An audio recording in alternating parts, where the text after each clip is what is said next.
স্বাগতম সবাইকে। আশা করছি তোমরা সবাই সুস্থ আছো।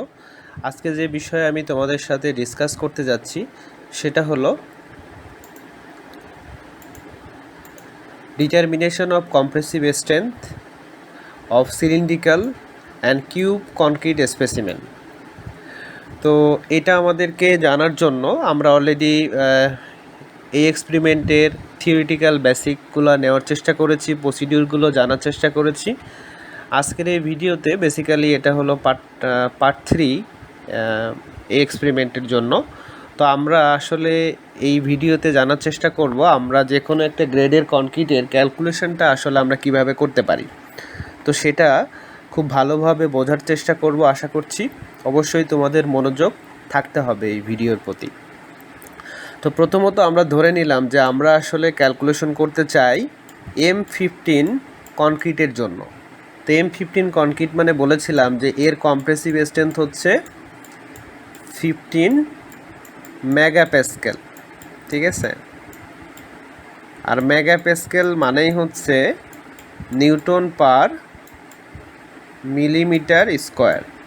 আচ্ছা, আর এর মিক্সিং রেশিও হচ্ছে 1:2:4। আর M15 কনক্রিটের ক্ষেত্রে আমরা ওয়াটার সিমেন্ট রেশিও ধরবো হচ্ছে 0.55। এখন আমাদের ল্যাবে যে মোল্ড আছে সিলিন্ড্রিকাল মোল্ড, সেই মোল্ডের হাইট আছে হলো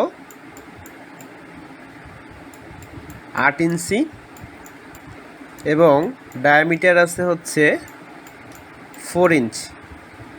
তাহলে সিলিন্ড্রিকাল স্পেসিমেনের দ্যাট মিনস সিলিন্ড্রিকাল মোল্ডের যদি ভলিউমটা বের করতে চাই, সবার প্রথমে ভলিউম, তাহলে কিভাবে বের করব?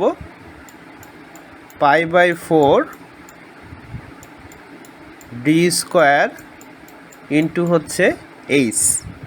খেয়াল করো, ডি এর জায়গায় বসাবো 4, মানে ডি এর জায়গায় আসলে বসাবো কত? 4/12, মানে ফিটে কনভার্ট করব। আর এইচের জায়গায় বসাবো হচ্ছে 8/12। তাহলে খেয়াল করে দেখো, আমরা ভলিউম কিন্তু ডেফিনেটলি একটা মান পাবো। সেটা আসবে কোন এককে? সিএফটি এককে, দ্যাট মিনস কিউবিক ফিট। এটা হচ্ছে একটা সিলিন্ড্রিক্যাল মোল্ডের ভলিউম। যদি আমরা কম্প্রেসিভ স্ট্রেংথ এবং স্প্লিট টেনসাইল স্ট্রেংথের জন্য টোটাল 6টা বানাতে চাই, তাহলে এই যে মানটা পাবো, এই মানের সাথে কত দিয়ে গুণ করব? 6। মানে আমাদের যে কয়টা আসলে দরকার ঠিক সেই কয়টা নাম্বার দিয়ে আমরা গুণ করব, ঠিক আছে। এখন আমরা যে কাজটা করব, এটা কিন্তু আমাদের কি ড্রাই ভলিউম।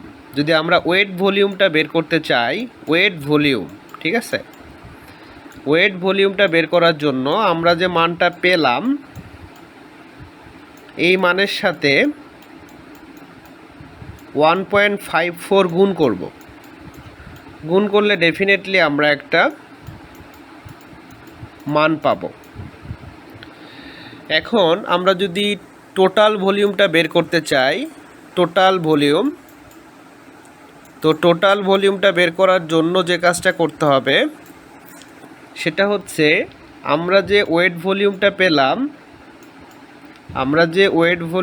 পেলাম সেইটা প্লাস আমরা 5% ওয়েস্টেজ ধরবো। এই যে ওয়েট ভলিউমের 5%, তাহলে খেয়াল করো আমরা কিন্তু একটা টোটাল ভলিউম পেয়ে যাব। ডেফিনেটলি এটা হচ্ছে সিএফটি এককে হবে।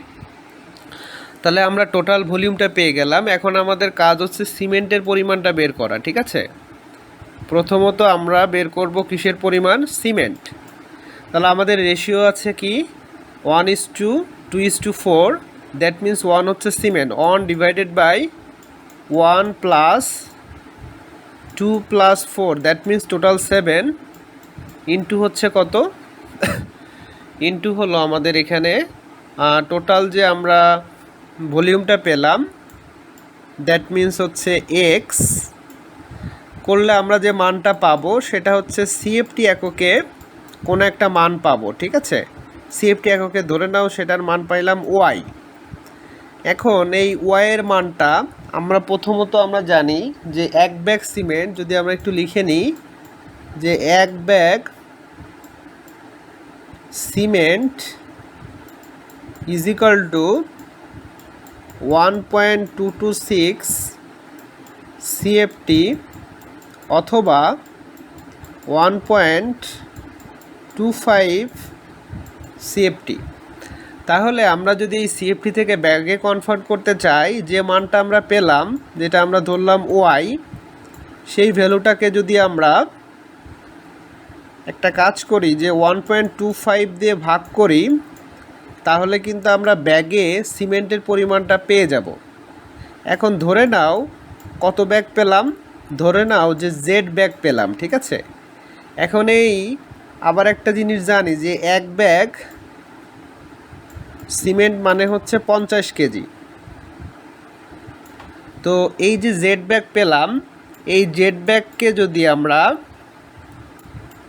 50 দিয়ে গুণ করি, তাহলে কিন্তু আমরা একটা সার্টেইন পরিমাণ, ধরে নাও এ কেজি পরিমাণ সিমেন্ট পেলাম, যেটা আমাদের আসলে কাজ করার সময় দরকার, ঠিক আছে।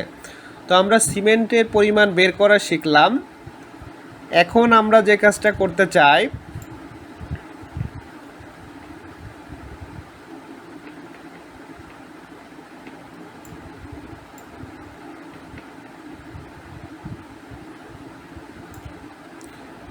এখন আমাদের দরকার হচ্ছে স্যান্ডের পরিমাণটা বের করা। স্যান্ড, তো স্যান্ডের হচ্ছে রেশিও কত ছিল, 2/7, মানে 1 + 2 + 4 ইন্টু আমাদের টোটাল ভলিউম ছিল কত, x.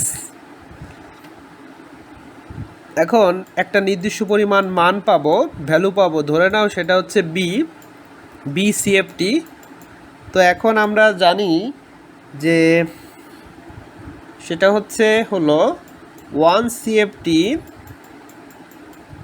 Sand is equal to 45 KG sand. হ্যাঁ, 45 কেজি স্যান্ড, ঠিক আছে। তো আমরা কেজিতে কনভার্ট করতে হলে বি এর সাথে গুণ করব হচ্ছে 45 কেজি। তাহলে ধরে নাও আমরা আলটিমেটলি সি কেজি হচ্ছে স্যান্ড পেলাম, যেটা আমাদের প্র্যাকটিক্যালের জন্য লাগবে। এরপরে হচ্ছে যে কাজটা করব সেটা হচ্ছে, এরপরে আমরা কিসের মান বের করব, এরপরে আমরা সিমেন্ট গেল, স্যান্ড গেল, এরপরে আমরা কোর্স এগ্রিগেট হিসেবে স্টোন চিপস ব্যবহার করতেছি। তোমরা চাইলে ব্রিক, কোয়া বা গ্রাভেলস ব্যবহার করতে পারো। স্টোন চিপসের জন্য কী হবে, 4/7, মানে 1 + 2 + 4 ইন্টু আমাদের টোটালের পরিমাণ ছিল কত, টোটাল ভলিউম এক্স। তাহলে ধরে নাও যে সিএফটিতে আমরা একটা মান পেলাম, যে মানটা হচ্ছে ডি সিএফটি। ওকে, এখন এই সিএফটি থেকে যদি আমি কেজিতে কনভার্ট করতে চাই, তাহলে 1 CFT stone chips is equal to 51 KG. আর অন্য মানে জেনারেল যদি কোর্স এগ্রিগেট ধরতাম তাহলে 45.3 কেজি, আর স্টোন চিপ স্পেসিফিকভাবে 51 কেজি। তাহলে এটাকে, এই ডিটাকে যদি আমরা 51 দিয়ে গুণ করি, তাহলে দেখো আমরা আলটিমেটলি ধরে নাও কেজি স্টোন চিপস পাবো। তাহলে সিমেন্ট বের করলাম, স্যান্ড বের করলাম এবং স্টোন চিপস বের করলাম। এখন আমাদেরকে বের করতে হবে কি, এখন আমাদেরকে বের করতে হবে ওয়াটারের পরিমাণটা বের করতে হবে, ঠিক আছে। তো ওয়াটারের পরিমাণের ক্ষেত্রে আমরা কি বের করব, ওয়াটারের পরিমাণ, ওয়াটারের রেশিও ধরছি কত, 0.55, মানে ওয়াটার বাই সিমেন্টের অনুপাত হলো 0.55। তো সিমেন্ট পেয়েছিলাম কত, আমরা সিমেন্ট পেয়েছিলাম এ কেজি। তাহলে এই এ কেজিকে যদি 0.55 দিয়ে গুণ করি, তাহলে কিন্তু আমরা ওয়াটারের পরিমাণটা পেয়ে যাব। দ্যাট মিন্স ওয়াটারের পরিমাণ ধরে নাও যে আমরা পাইলাম হচ্ছে জি কেজি। তাহলে কনক্রিটের যে component cement, sand, stone chips, water, চারটার পরিমাণে পেয়ে গেলাম। তো খুব সহজেই কিন্তু আমরা কনক্রিট প্রস্তুত করতে পারবো। এটা খুবই একটা ইম্পর্টেন্ট কিন্তু একটা বিষয় মাথায় রাখতে হবে। তো আমরা যদি এই ডেটা শিটটা বুঝতে চাই তাহলে আমি বলেছিলাম তোমাদেরকে স্টুডেন্ট নেম লিখবা, স্টুডেন্ট আইডি লিখবা, টাইপ অফ ম্যাটেরিয়াল দরকার নাই, স্যাম্পল সাইজ দরকার নেই, স্যাম্পল ডিজাইনেশন দরকার নেই, ডেট অফ পারফরমেন্সটা লিখবে। তো এজ অফ ডেট কত হবে 7/14/28 যদি অর্ডিনারি পোর্টল্যান্ড সিমেন্ট ব্যবহার করো। তো প্রত্যেকটার জন্য কয়টা করে স্যাম্পল তৈরি করতে হবে? 3টা। আমরা আসলে করতেছি কয়টা? একটা। ঠিক আছে, প্রত্যেকটার জন্যই হচ্ছে 3টা করে করতে হবে। আমরা আসলে করতেছি হচ্ছে কিন্তু একটা করে। এখন ওয়াটার সিমেন্ট রেশিও প্রত্যেকটার জন্যই কিন্তু 0.55। এখন তোমার টিচার যেটা বলবে রেশিও সে অনুযায়ী করতে হবে। স্পেসিমেন এরিয়া তো বুঝতেই পারতেছো সেটা কি, যে π/4 d²। ঠিক আছে, এখন এটা আমার দরকার কিসে? মিলিমিটারে দরকার। মিলিমিটারে যদি আমার দরকার হয় তাহলে কি করব? ডি এর মান পেয়েছি কত? ডি এর মান হচ্ছে 4 ইঞ্চি। 1 ইঞ্চি মানে 25 মিলিমিটার, তার মানে হচ্ছে 4 ইঞ্চি মানে 100 মিলিমিটার। তাহলে ডি এর মান বসাবো কত? 100। ক্রাশিং লোড যেটা আমরা ইটিএম মেশিন থেকে কিলো নিউটনে পাবো সেটাকে 1000 দিয়ে গুণ করে নিউটনে নিতে হবে। তারপরে কম্প্রেসিভ স্ট্রেন্থ, দ্যাট মিন্স এই যে লোডটা পেলাম, সাপোজ লোডটা পেয়েছি ধরে নাও যে 100 আর এরিয়া হচ্ছে হলো 25, তাহলে আমরা পাবো কি? 4 মেগাপ্যাসকেল। এখন এইভাবে করে 3টার জন্য আমাদেরকে বেসিক্যালি বের করতে হবে, বের করে আমাদেরকে অ্যাভারেজ নিতে হবে, মানে 3 দ্বারা ভাগ করতে হবে। এরপরে যখন ইটিএম মেশিন থেকে তুমি ফেইলারটা চেক করবে তখন কি টাইপের ফেইলার হয়েছে, বন্ডের হয়েছে না ম্যাটেরিয়ালের হয়েছে, সেই টাইপের ফেইলার এখানে লিখতে হবে। সেমভাবে 14 দিন 28 দিনেরটাও তোমরা করতে পারবে। তো এই ছিল মোটামুটিভাবে আমার আজকের লেকচার। তো তোমরা যে কাজটা করবে, এখানে একটু আগে যে ক্যালকুলেশনটা দেখালাম, তোমরা এই ক্যালকুলেশন এখানে দেখাবে যে M15 কনক্রিটের সিমেন্ট, স্যান্ড, স্টোন চিপস, ওয়াটারের যে বের করলাম যেভাবে, সেটা এখানে লিখবে। তো এই ছিল আমার মোটামুটি আজকের লেকচার। তো ভালো থেকো সবাই, সুস্থ থেকো, আল্লাহ হাফেজ।